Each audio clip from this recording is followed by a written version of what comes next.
JBNN will keep you informed. I'm Michelle Jones. Hi guys. Before we get into the news, please remember to like, subscribe, leave a comment, and share the news with someone today. Now on to the news. St. James wanted man shot dead in police confrontation. One of St. James's wanted men, Colin Walters, also known as 1 o'clock, was shot and killed during an alleged confrontation with the police at a guest house in Montego Bay on Wednesday. The incident happened about 2:25 p.m. Walters, a member of the 13th Street gang, hailed from an address in Red Square in the community of Tucker. It was the suspected triggerman in the murder of Nigel Smith, 28, on Tuesday night. A 24-year-old man was shot in both legs, while a 55-year-old was shot at during the incident at a guest house. Head of the St. James Police, Superintendent Aaron Samuels, said the police were attacked.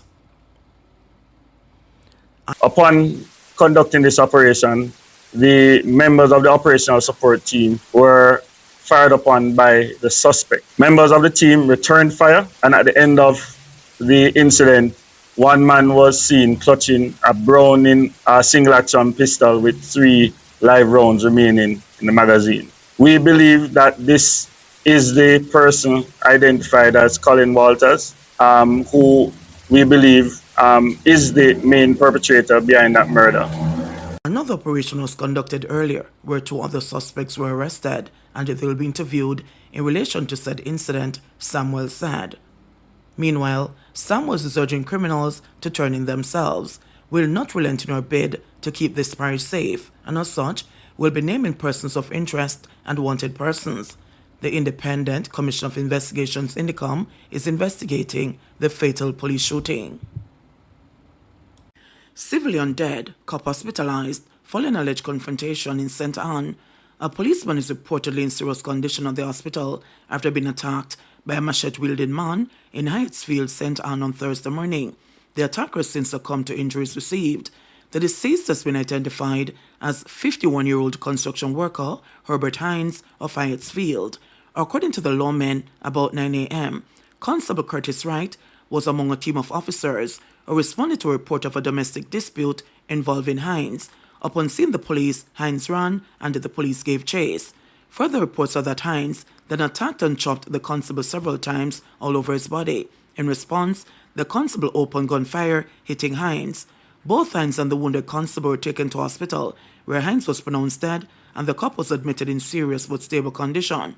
Meanwhile, Commander for the St. Anne Police Division, Senior Superintendent Dwight Powell, has called on citizens not to attack the police. I would want to say especially to our citizens not to attack our police because we would rather not have the confrontation. And so again, this incident happened and we are giving the constable the support. We really regret the loss of life, but it is the nature of what we do in law enforcement, he said.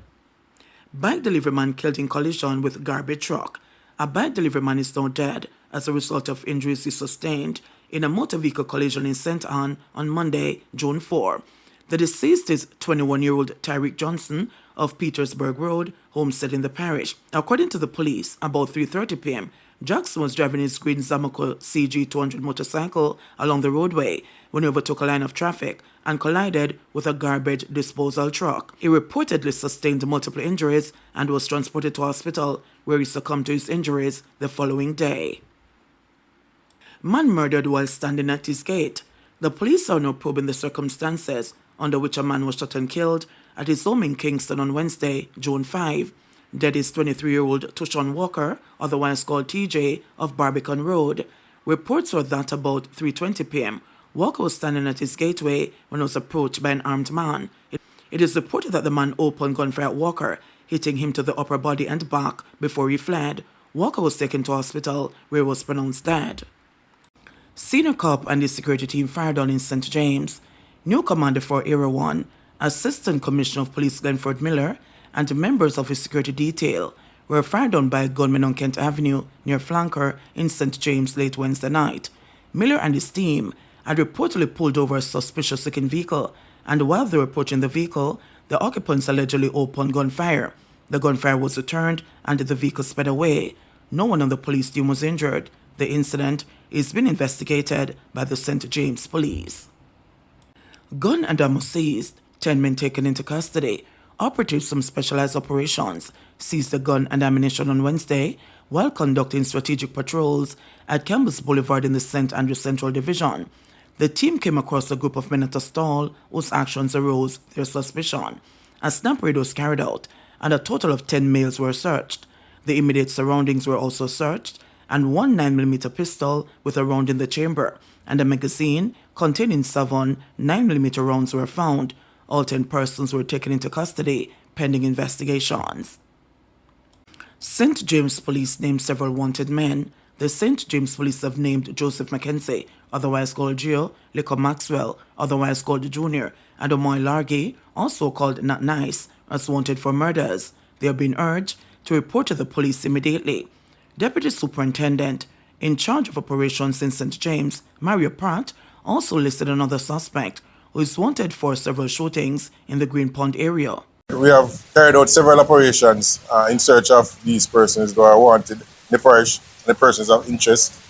Presently, we are in search of one Kush from the Green Pond area who is said to be involved in several shootings that take place across the parish, especially in that area. We have conducted operations that has yielded the recovery of 2 firearms over yesterday and one in pursuit of the person of interest in the murder that was committed in the Tucker area yesterday. A total of 42 guns and 822 rounds of ammunition have been seized by the St. James Police since the start of the year. 4 prisoners charged with murder of inmate at Chapelton lockup. 4 prisoners have been charged with murder in relation to the death of an inmate who died while in custody at the Chapelton Police lockup in Clarendon on Monday. The deceased has been identified as 33-year-old Rakima Bravo, a farmer of Irongate in Chapelton. Bravo is said to have suffered from mental challenges. Those charged in connection with his death are 33-year-old Roshane Williams of Sweeney District, 30-year-old Philip Russell, a farmer of Chowt Hall, Marlo Headley, 23, of Palmer's Cross, Clarendon, and a 19-year-old Garrett Lindsay, unemployed, of Rodno Hall, all in Clarendon. The police said the deceased was taken into custody last Saturday for the offences of malicious destruction of property and assault of common law. He was charged and offered bail, but was unable to take up his bail. He was subsequently placed in custody in a cell with 5 other prisoners, including the 4 accused. According to the police, on Monday, June 3, about 3:15 a.m., a loud commotion sounding like a physical brawl was heard on the cell block. Officers rushed to the cells where they discovered Bravo face down and breathing heavily in a pool of blood. Bravo was rushed to hospital where he was pronounced dead on arrival.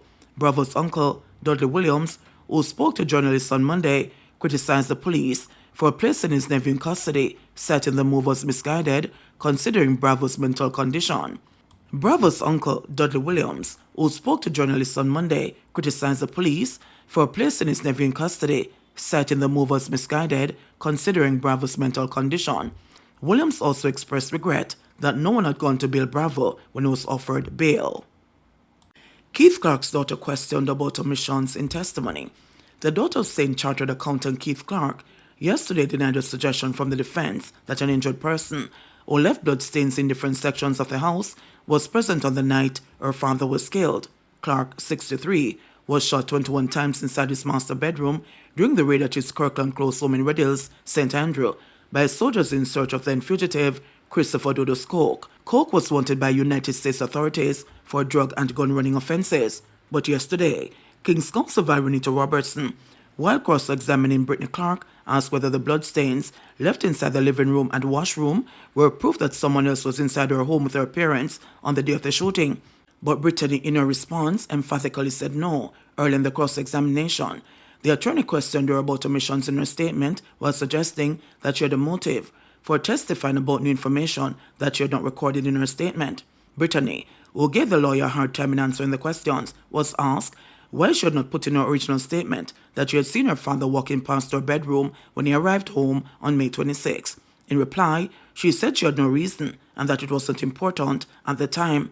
But Nita Robertson told her, "I'm suggesting to you that you told us that because you wanted to establish that you knew when your father came home and that he came home with nobody." However, Brittany disagreed. She was also asked why she left out of her statement that she had also studied on the night after she came home. But Brittany before stating that she had no reason, said there were other things that she did that she did not include in her statement, and further, that she highlighted that she took a bubble bath because it was something that she had not done in a while. But when questioned about how long the bath lasted, she said she could not recall. "I cannot give you a time. I'm sorry. I can't help you with that," she said. Or Miss Clark, did you make up all the things you're saying? Nita Robertson asked Brittany, who denied fabricating her evidence. Brittany, who had put in her statement that she arrived home at 8 p.m. and went to bed an hour later, also could not recall what she was studying that night or the 4 exams for which she was preparing. She also could not remember for how long she studied, noting that she did not put a time on it. 3 soldiers, Lance Corporals Greg Tingley and Odell Buckley, as well as Private Arnold Henry, are currently trial in the Home Circuit Court before Justice Dale Palmer. The defense is contending that Coke and a group of men had been hiding in the basement and had used Clark's backyard as an escape route. The defense also claims that Keith Clark had pointed his gun at the soldiers and that gunshots were fired from inside the house, which caused damage to 2 vehicles that were parked at the Clark's residence. JBN will keep you informed.